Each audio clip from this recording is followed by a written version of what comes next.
Good morning and happy Friday to you. Most of the area right now is sitting in the low 80s at this time, or even the upper 70s in places, and we have a couple scattered storms starting to develop. I'll get to that more in just a second. Our dew points are still in the low 70s at this hour, so it's still pretty humid, pretty muggy outside, and that's not going to change here for a little bit. Taking a look at our current satellite radar, this right here is from earlier this morning. This is actually not cloud cover, it's low fog, and you can see that here in places in Ohio and Kentucky as well, but that started to dissipate as we moved through the morning hours. And as we look through the satellite loop here, we see these clouds out here in Illinois. Those are high level clouds, and they're going to be moving into the area here throughout the afternoon hours today as we get some more diurnal development.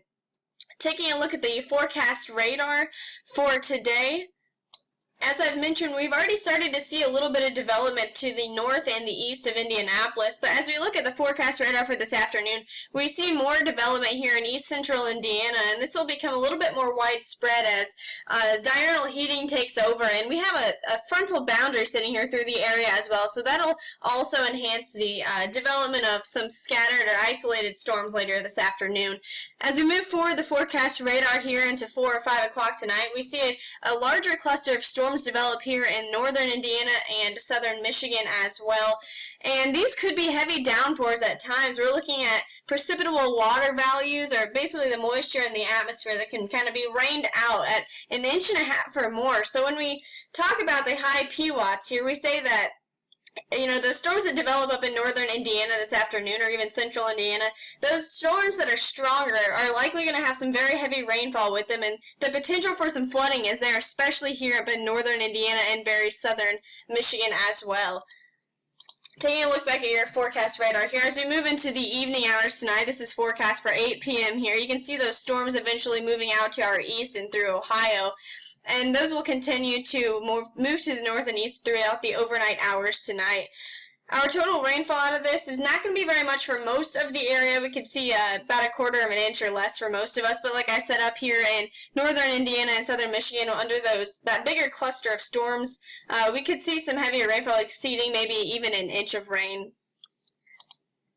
Moving into the weekend, this is Saturday morning. We could see some isolated or scattered storms on Saturday as well, but the coverage isn't going to be very wide. There's just going to be diurnal storms once again, and along that frontal boundary that's kind of sitting throughout the middle of the area like I just mentioned. As we move later into the weekend, this low-pressure system will begin moving out to our east, and high pressure will be nudging into the area, keeping conditions a little bit calmer for Sunday, and not as widely scattered of a chance for rainfall as Saturday and today. We'll also have a couple waves of upper-level energy moving through the area this weekend as well that'll spark some storms throughout the afternoon hours on Saturday and Sunday. You can see it here. This is forecast for Saturday morning, and typically we see our storm development just north of these vorticity maxes. So let's move throughout the afternoon on Saturday. You see another big max up here, which could also spark some storm development up in northern Indiana, like I just showed you as well. As we move into Sunday, we once again see another wave of upper-level energy move through. It's definitely not as strong, and like I said, storms aren't going to be as widely scattered on Sunday as well. So overall, it looks like a nice weekend ahead. It's not going to be quite as sunny as some of us may like, but it will be very nice with high temperatures in the low to mid-80s.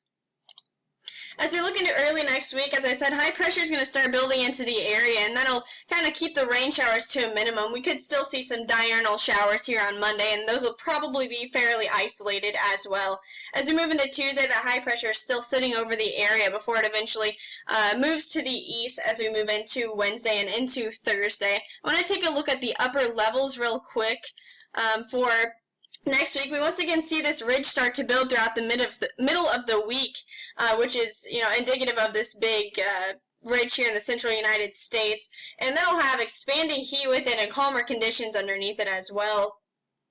And as we move into Tuesday, this continues to expand, and then by the end of the week, it breaks down somewhat, and we return back to that northwesterly flow that we had much of the summer so far, where we have more of these MCS or linear storm type of events, and that could bring heavy rain for us as we move into the weekend. We've been watching a storm system to end the first week of August here for a while now, and models are starting to pick up on that. So it's something that we're going to watch over the next several days. Taking a look at your 5-day forecast here, we're going to continue to have scattered and isolated storm chances over the much of the near future. And like I said, we're going to be watching a bigger storm system to end next week, but I'll have more on that in the next several days as well. Our high temperatures are going to continue to be in the mid-80s through midweek next week, and then when we see that big ridge build in, our high temperatures are going to climb back into the upper 80s. Overall, our conditions are going to be calm, and we're going to have a very nice week here, so that's something to look forward to.